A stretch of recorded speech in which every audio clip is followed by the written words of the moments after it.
Ang Ginoo maanaa kaninyo. Maanaa usab kaninyo.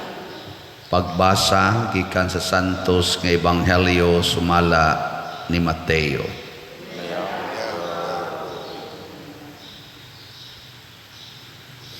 Si Jesus miingon sa iyang mga tinun-an, sa inyong pag-ampo ayaw daghana ang inyong mga pulong ingon sa gibuhat sa mga pagano nga naghuna-huna nga dunggon sila tungod sa taas nilang pag-ampo.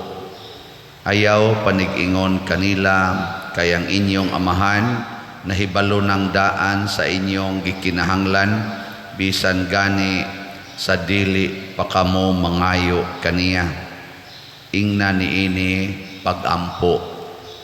Amahan namo nga naa sa langit, simbahon unta ang ngalan mo, maghari ka unta kanamo, ug tumanon ang imong pagbuot dinhi sa yuta, ingon nga gituman kini didto sa langit.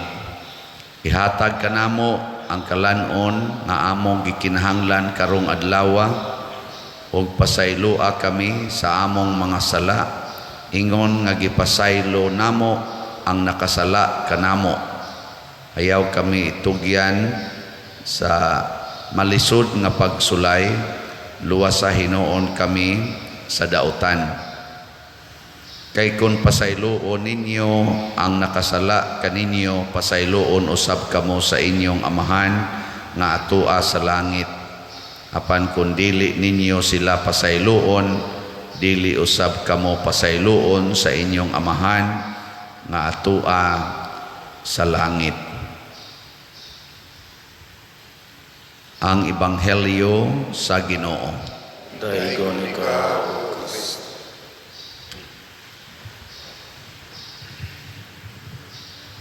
Ang mga pulong sa Ginoo matod pa sa unang pagbasa mo gawas na gali na sa iyang bakba, matuman gyud. Mo nay iyang giingon, mura kuno nag tubig, murag uwan nga inig anhi na dinhi si yuta, di gyud mahitabo nga dili mabasa ang yuta. Nakakita na mo uwan nga kusog kayong ni uwan pero wa mabasa ang yuta. Kakita na mo? Wa. Unsa kag makita mo no nga pertig yung uwan na ba ngit-ngit kayo, buno kayong uwan pero di gyud mabasa ang yuta. Unsa inyong isulti? Binuang man ni. Ana. Nya mo nay gihimong sanglitanan ni Kristo sa pulong sa Ginoo, or gisanglitanan ni propeta Isaías sa pulong sa Ginoo. Nya kining pag-ampo nga amahan namo, our Father, mauni ang pag-ampo nga gikan gyud mismo sa bakba sa Ginoo. So kada nato litok aning mga pulonga, duna gyoy mahitabo. Nya unsa may mahitabo? Maayo o dautan? Kusga. Pataka lamo. Duhay paingnan, maayo o dautan, depende sa imong paggamit. Mo na bantay ginang pulong. Pulong ba? Panalitan, mo ka amahan namo. Namo. Ningon de kang amahan nako. Ningon ka wa. Unsa imong gilito? Namo. Sa to pa, ikaw o kanang imong tupad. Unsa man mo? Amahan namo. So kanang imong tupad igon-sam na nimo. Igsuon. Mao bita inig misa ipakita ang panag-inigsuonay. Nya pag ingon nimo amahan namo. Gadumot kas usa. May ratag mamatay ni panuway na ko. Nya musikang po Ginoo in taon, amahan namo, patya in taon, nakikikapoy na ko anak niya. Ano nya, unsa may epekto ang anak nimo? Makasa ka, bakakon ka, kay ingon-ingon kang amahan namo, pero wa day ka makigigsuon sa tanan nga giisip sa Ginoo nga anak mo nay bantay. Ana pa gani usa, pasaylua kami sa among mga sala. Ingon, nagpasaylo sad mi sa nakasala namo. Nya naa man karoy gidumtan. Gidumtan man nimo ang kabit sa imong bana or kabit sa imong asawa. Mapasaylo pang imong sa. Mapasaylo dili. Dili. Kay ingon man pasaylo amis among mga sala. Ingon nga nagpasaylo mis nakasala kanamo. Onya kay wa man kamo pasaylo di. Balihon sa nas Ginoo. Ayaw pasaylua ang among mga sala kung di sad mi mo pasaylo sa nakasa namo. Mo nag-emphasize diri sa katapusan nga gani murag mas bugat sa Ginoo ang word nga kani nga portion ba kay giripit man ni Kristo pag-ingon kay kun dili ninyo pasayloon ang nakasala kaninyo di pasay kay kun positive day kay kun pasayloon ninyo ang nakasala kaninyo pasayloon usab kamo sa inyong amahan nga atua sa langit apan kun dili ninyo sila pasayloon dili usab kamo pasayloon sa inyong amahan nga atua sa langit. Gisunod dayon ba pasabot mas highlighted sa pagtudlo ni Kristo sa aning maong pag-ampo dinhi sa gospel ni Matthew, mas highlighted niya ang forgiveness. Kay mao man ay tumong anong ni anhi siya sa kalibutan ang pagpasaylo. Sige, lingi ako no na imong tupad. Ingna wa na kay gidumtan karon. Ay kono ingna. Inawa na kay gidumtan. Ingon gani siya naay usa patay ka di na pasaylo ni mong sa dumtan sa kas Ginoo. Mo nay peligro kay powerful man kayo ang word sa Ginoo. Mahitabo gyud ang angay mahitabo either maayo o dautan.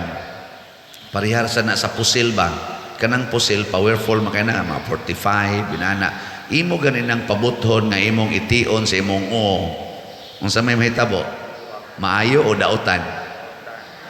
Perting dautan na kay sayop ang imong pagkagamit adto unta na sa imong kaaway self defense adiri man nimo gibutang sa imong ang imong sakyanan unsa ray pinakamahal nga sakyanan ha ano bang nindot kayo ba sige ato lang mantinilan o kanang kuan Land Cruiser Toyota Land Cruiser nga tag 6 million sige nindot na kay kag sakyanan siguro ba nga nindot imong biyahe depende sa imong paggamit sa sakyanan nindot imong sakyanan pero gimo nang i-unbox pangpang di ka muliko patay jud diha di na mo ilag nindot nga sakyanan pulpog juga dito sa ubos pero kamao kang muliko pasabot kamao kang mogamit og mosunod sa karsada ay mga sign ba na ana kung kamao lang yung kang mosunod sa karsada di ka magsupak-supak siguro gyud nga mulampos ang imong tumong nya nindot pag yung pagkalampos kay nindot man imong sakyanan. Ang atong sakyanan dinis kalibutan mao ang simbahan nga Katoliko. Nindot ba ning simbahana o bati? Nindot daghan kayong mga nindot dinhi na natay mga santos napagid ang mahal nga Birhen Maria kanang nindot jud kay ba ang atong mga doktrina igo gyud kaayo sa panginahanglan sa atong kinabuhi aron mahimutang malipayon, malinawon og balaan. Pero pagkadaghan natong mga masinupakon. Kada nato supak sa doktrina sa simbahan nga nindot kaayo mobati ang atong kinabuhi. Gani manag-away na ta. Mo diron ni as Katoliko, pulos Katoliko, mga Kristiyano, lain-laing sikta na nag-away kay wa naman tumana ang mga pulong sa Ginoo sigon sa gusto ni Kristo. Managlalis naman noon, magsigi naman og kompetensya, kinsay mas bright, kinsay mas nakamemorize, kinsay mas nakahibaw. Dili naman hinuon sa pagtuman. Nara ang word, matuman ang imong pagbuot dinhi sa yuta, maingon sa langit. Ang pagtuman mas importante sa pagsabot. Karon nagsige tag sabot pero wa na ta magkasinabot. Di ba? Nakasabot ba mo nga ang 1 plus 1 equals 2? Sabot mo kasabot. Nya karon kay ang imong anak usara pagsunod tuig ni duha. Unsa man na imong isulti ana? Thank you Lord o di malas ni Lord? Depende nimo. Nakasabot ka nga 1 plus 1 equals 2 na nya karon kay na kaluhaan man ang imong asawa pagkadangta na sa duha ka tuig. Thank you Lord bagyapon. Nakasabot man ka nga 2 plus 2 equals 4. Nya nalipay ba ka? Ani 4 na? Uy. Putla, depende ninyo. O niya karon kay nagsuka-suka naman sa pagkasunod tuig. Malipay pa ka? Pero depende na lagi nimo. Nakasabot ka. Pero basig mag-away na mo sa imong bana or sa imong asawa, may na imong bana, ikaw manggod. Hindi gamit kundom. Gamit. Ikaw manggod. Inang tiga inom og pills. Inom. Una ni ron, lisod dani. Depende na nas inyong pagsunod sa kabubuton sa Ginoo. Nakasabot ka nga mo increase gina ang anak basta magsige mo tinukangay. Pero kay di man ka motuman sa kabubuton sa Ginoo nga mo'y nagpahatag nimo anang anak, nahimo na noong kagubot. Mo na ang nindot yun makasabot ta nga matuman gyud ang pagbuot sa Ginoo. Nya makasabot sabta nga kada diyang atong isig katao dili na Ginoo, anak nas Ginoo nga sinagop nya mga buangon na mauna gamita gyud ang pagpasayloay. Di ta magsigig dinumtanay kaysa sige natong pasaylo mag-anam tag kasuod sa Ginoo. Sa sige natong dumot maanam tag kasuod sa demonyo. Ug mauna nga magsigi tag ampo aron masuod sa Ginoo. Matud pang Kristo, ayaw na kay daghana inyong pagampo, daghana ang inyong pagtuman. Ayaw kayog taasa ang inyong pagampo, taasa ang imong pailom ug ang imong tolerance sa pagdawat sa kabubuton sa Ginoo. Mao bitaw karon kita dinhi, di man kayo na taas ang atong pagampo nga moingon ta palit mog slat. Mubo na kay na.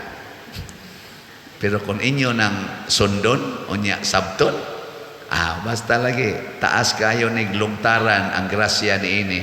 Tiaw mo kanay matukod ang atong kumbinto, mga matay na lang ta, naalang yapon ang kumbintuha. Nya mausab ni din higamay atong atubanga simbahan, munindot na mga matay na lang mo, anhi na lang mo ihato dinhi. Moingon lang yapon mo bisag patay na mo kapalit kog slat dinhi. Bendisyon na din Kaspari. Iniglakaw dito kag langit Ano man kapalit mo kag slat pero wa kay palit-palit nya ini kamatay nimo i-deliver ba sa kadinhi? Oy, tulisokon ka ikaw wa ka ni palit og slat dinhi.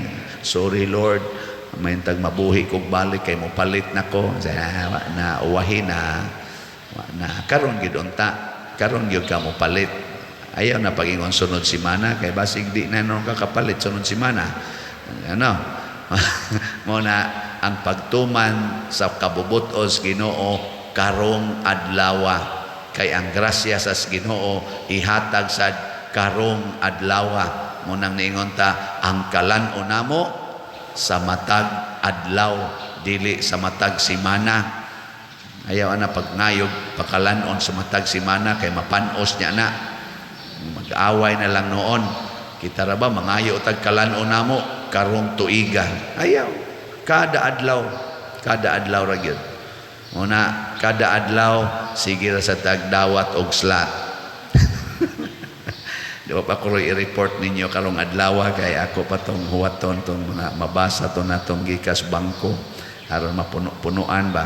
Pero nagi mo palit kada adlaw ay. Lipay gani ko kay na ini-text na ko karon Pader, check up ako no sa imong bangko og nisulod ba ang akong gi-transfer kay basin unyag nasayop ko. Kay og nisulod Pader, ako nang punan. Ako kanindot ana ako din gitanaw. Ito aman nako dira nisulod na. Ana ingon din siya, "Hay salamat. Ako lang niya nang punan puhon." Ako may tagdili kay madugay sa kuna-una ba may kay dili madugay no. Punan dayon. Nindot no paminahon kana bang malipay ka nga magsigi og hatag ngadto sa simbahan, ngadto sa katawhan. Kalipay na nga dili ikahatag sa kalibutan. Kay ang kalibutan ang itudlo tigom.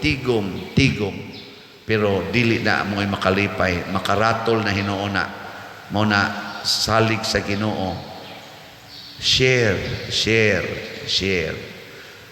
Karon adlaw sa pamalandong, panahon sa pamalandong, mamalandong ta.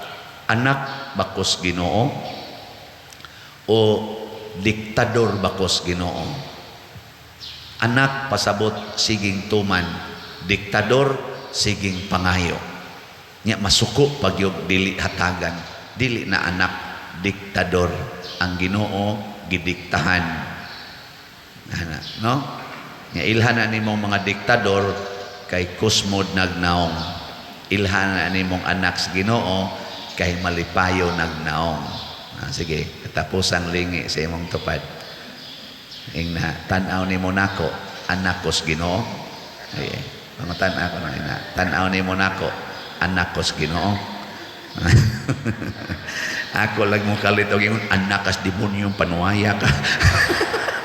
Simba ko sa sige na nindog na ta.